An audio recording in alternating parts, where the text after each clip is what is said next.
Hello, Namaste, Konnichiwa, welcome to Sunny Sensei. In the last lesson, we derived the time to reach the maximum height and the maximum height of the projectile. Now let's move to point P and derive the projectile's time of flight and the horizontal range. We will start with the time of flight, the total time taken by the projectile to return to the ground from point O to point P. This time, we will use the second equation of motion. Displacement S equals ut plus half at square. Now, at point P, what is the vertical displacement Sy? It is 0. Let me explain why. We are talking about displacement here. So only the start and the end points matter. At O, the coordinates are 0, 0. At P, the x-coordinate is r, the horizontal range of the projectile, and the y-coordinate is 0, because the projectile is back on the ground. Both points have the same y-coordinate. There is no change in the vertical position, so the vertical displacement Sy is 0. Uy is u sine theta. T is Tf, the total time of flight. Ay is minus g. So we have 0 equals u sine theta Tf plus half minus g Tf square, or g Tf equals 2u sine theta. And finally, Tf equals 2u sine theta over g. Now let's compare this with the time to reach maximum height, Tm. You will notice that Tm is exactly half of Tf, or u sine theta over g.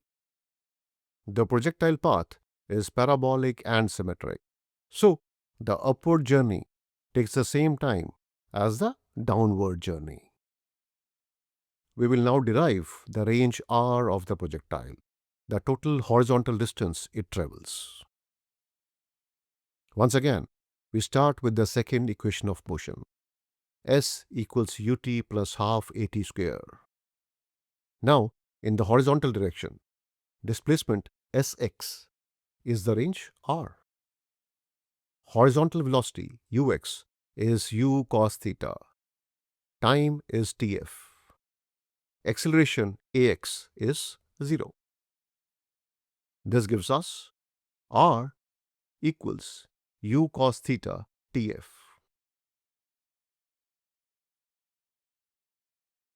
We already have the value of Tf. So, r equals u cos theta 2u sin theta over g, or r equals 2u square sin theta cos theta over g. Now from trigonometry, we know that 2 sin theta cos theta equals sin 2 theta. So we have r equals u square sin 2 theta over g. This is the range of the projectile, the horizontal distance from the launching point to the landing point. Let's now figure out the maximum distance a projectile can cover for a given velocity of projection u. We know that r equals u square sin 2 theta over g. Here u, the initial velocity, is fixed, and g is also fixed. So the only factor that impacts the range is sin 2 theta. The maximum value of sin is 1. So r is maximum when sin 2 theta equals 1. That is, when 2 theta equals 90 degrees or theta equals 45 degrees.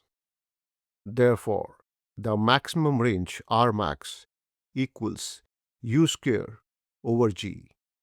This happens when the angle of projection is 45 degrees. This is the farthest the projectile can travel for a given initial velocity. Here is a quick question before we wrap up. Derive the value of xm, the horizontal distance to the peak, and then show that the xm is half the range r. In the next lesson, we will prove that complementary angles of projection give the same horizontal range. If you enjoyed this lesson, don't forget to like, share and subscribe to Sunny Sensei. Thank you and see you again soon.